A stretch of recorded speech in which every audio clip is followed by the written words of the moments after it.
বিসমিল্লাহির রহমানির রহিম।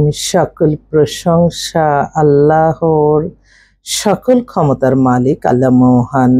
আসসালামু আলাইকুম আমার প্রাণ প্রিয় সকল আপনজন, কেমন আছেন? আজকে 14তম রমজান আল মোবারকবাদ। আমাদের যে প্রতিষ্ঠানটা, এটা হচ্ছে বিয়ে শাদীর একটা মাধ্যম। আপনাদের যাদের ঘরে বিবাহযোগ্য ছেলে মেয়ে আছে, ইনশাল্লাহ আমাদের প্রতিষ্ঠানে সরাসরি চলে আসতে পারেন। আমাদের অফিসের ঠিকানাটা বলে দিচ্ছি। বাড়ির number 8, block B, main road, Banasree, Rampura. Mobile number বলে দিচ্ছি 01783544124। এটা হোয়াটসঅ্যাপ নাম্বার। আর আমার কিন্তু আর কোনো আইডি নেই, এটাই আমি চালাই, এটাই মাঝে মাঝে আসি। আবার মানে হয়তো কোনো কথা বলার জন্য আসি, যে প্রফেশনে থাকে সেই প্রফেশন যদি তার সামাজিক যোগাযোগ মাধ্যম ব্যবহার করে যদি মানুষের কাজে আসে, মানুষের কল্যাণে আসে, এটাই আমার মনে করি আমি আমার সার্থকতা।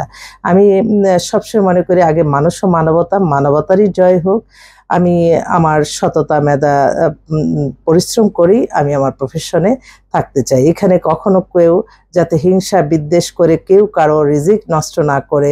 এটা শুধু যে প্রফেশনে থাকে সেখানে যদি সততার সহিত ব্যবসা করে, সেখানে কিন্তু মানুষের হিংসার কারণে যাতে কোনো মানুষ ক্ষতিগ্রস্ত না হয়, এটাও খেয়াল রাখা দরকার।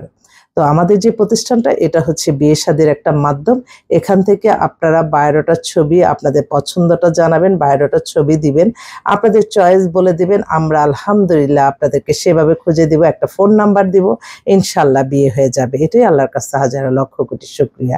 আমি তো প্রতিটা সময়, প্রতিটা ক্ষণ, প্রতিটা মুহূর্তে আমার আল্লাহর কাছে আমি লজ্জিত। আমি হাজারো লক্ষ কোটি শুকরিয়া জানাচ্ছি।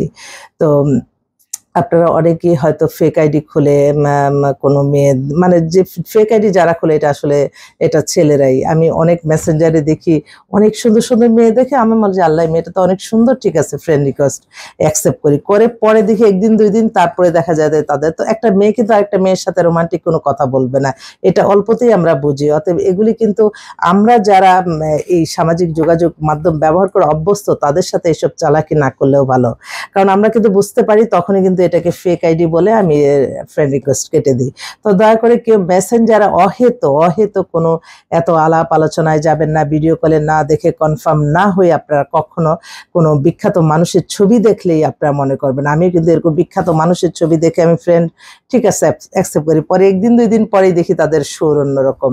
তো যখনই বলি যে আচ্ছা ঠিক আছে ভাই, আপনি তো এত বিখ্যাত মানুষ, আমার মতো সাধারণ ক্ষুদ্র মানুষের সাথে কথা বলছেন, ঠিক আছে আপনি একটুখানি ভিডিও কলে আসেন, তারপরে আর তার কোনো খবর থাকে না, তার মানে সেটা ফেক। তো আর এটা আল্লাহর তৈরি সৃষ্টি। আল্লাহ ফেসবুক বলেন, সামাজিক যোগাযোগ মাধ্যম বলে, এটা আল্লাহ মানুষকে মেধা দিয়েছে বলেই তো আমরা পাচ্ছি। তো এই পাচ্ছি যেহেতু, এটা দ্বারা আমরা যাতে ক্ষতিগ্রস্ত না হয় সেদিকেও খেয়াল রাখতে হবে। অনেক ফেক নিউজ দিয়ে মানুষকে হয়রানি করে, মানুষের সাথে চালাকি করে, এগুলি আসলে ঠিক না। ছোট ছোট অপরাধ থেকেই কিন্তু বড় অপরাধী হয়ে যায়। সেজন্য এগুলির দিকেও আমাদের খেয়াল রাখতে হবে। আমি চেষ্টা করি আপনাদের আপনাদের চাওয়া পাওয়ার সাথে মিলিয়ে দেওয়ার জন্য। সেজন্য কিন্তু আমরা সারাদিন সারাক্ষণ আপনাদের চিন্তায় থাকি। তো এইটা এমন একটা প্রফেশন, এখান থেকে মানুষের কল্যাণ হচ্ছে। তো আমিও আপনাদের কাছে দোয়া চাই যাতে কোনো খারাপ লোকের চোখে আমার এই ভিডিওটা না পড়ে। কারণ মানুষের নজর কিন্তু অনেক বড় জিনিস, এবং কিছু কিছু মানুষ আছে হিংসুটে, আরেকজনে ভালো দেখছে সে ভালো থাকবে কেন, এই চিন্তা থাকে। তো আমি সামান্য ক্ষুদ্র প্রফেশন দিয়েই আমি মানুষের কল্যাণ করতে চাই। সেজন্য আপনাদেরও সাহায্য সহযোগিতা দরকার। আমি চাই আমার এই প্রফেশনটা দ্বারা হাজারো লক্ষ মানুষের কল্যাণ হোক। এবং প্রত্যেকটা মানুষেরই মনে রাখতে হবে যে আপনি জীবন মান পরিচালনা সবকিছু অন্যকে ক্ষতি করে হবেন, এটা কখনো কল্পনা করবেন না। আপনি আমার আল্লাহকে মেনটেন করেন, আল্লাহর আদেশ নিষেধ মেনে চলেন, আল্লাহর সন্তুষ্টি লাভের আশায় নামাজ রোজা ইবাদত বন্দেগী দান সদকা, মানুষের কল্যাণ, হজ উমরা পালন, জাকাত প্রদান, ভালো কাজের মাধ্যমে কিন্তু একটা মানুষ ভালো থাকে। থাকে নাই। অনেকেই আছে মানে বিভিন্ন ধরনের মেন্টালিটি। তো এই বিভিন্ন ধরনের মেন্টালিটি, মানুষকে ক্ষতির মেন্টালিটি থেকে আমাদের বেরিয়ে আসতে হবে। কখনো মানুষকে নিয়ে অনুমান করে মিথ্যা কাল্পনিক গল্প বানিয়ে মানুষকে ক্ষতিগ্রস্ত করা থেকে দূরে থাকতে হবে, কারণ এটারও প্রায়শ্চিত্ত আল্লাহ কিন্তু দিবে। আল্লাহ সব দেখতেছে। সবসময় মনে রাখতে হবে যে আমরা কার সাথে হিংসা করব, কাকে ক্ষতি করব, কেন করবে। ক্ষণিকের দুনিয়ায় আমরা সবাই সবাইকে নিয়েই ভালো থাকি না। কেন এত বৈষম্য থাকবে, কেন এত ব্যবসায় মুনাফাকিরে থাকবে? আমার এটাই প্রশ্ন। দেখেন, অন্য অন্য দেশে রমজান মাস মানে রহমত বরকতের মাস, সোয়াবের মাস, বেশি ডবল ডবল সোয়াব, আর আমাদের দেশে সব কিছু জিনিসপত্র বাড়িয়ে দেয়। এইটা কি মেন্টালিটি? এখান থেকে আমরা বেরিয়ে আসতে পারবো না? অবশ্যই পারবো। তো ইনশাল্লাহ মানুষ চেষ্টা করলে সব কিছুই হয়। সবাই সত্যের পথে থেকে সবসময় ভালোভাবে চলা যায়, অন্য কোনো এর দরকার নেই। তো সবাই ভালো থাকবেন, আসবেন ইনশাল্লাহ আমাদের অফিসে।